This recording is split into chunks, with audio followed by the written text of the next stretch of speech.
To make their point, supporters of Julian Assange blocked the road outside the court where the case against him was being heard.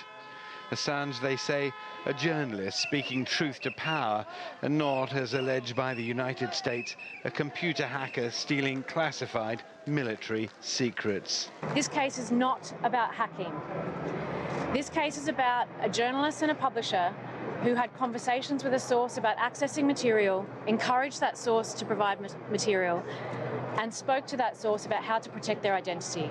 This is protected activity that journalists engage in all the time. Included in a vast store of information downloaded and published by Assange, this fatal US attack that killed civilians in Iraq in 2007.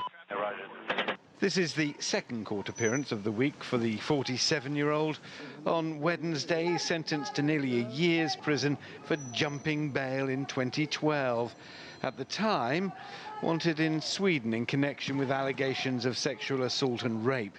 Fearing onward extradition to the US, he instead chose 7 years diplomatic immunity inside the cramped quarters of the Ecuadorian embassy. A new government in Ecuador gave permission for Scotland Yard to enter the diplomatic space and arrest him. Assange was taken to Belmarsh High Security Prison, where he remains.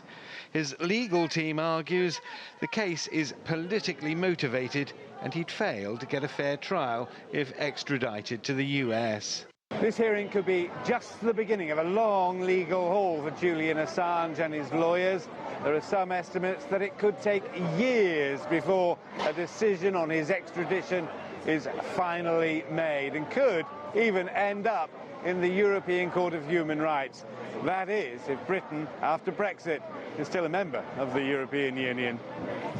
Richard Bestic, CGTN, Westminster Magistrates Court, London.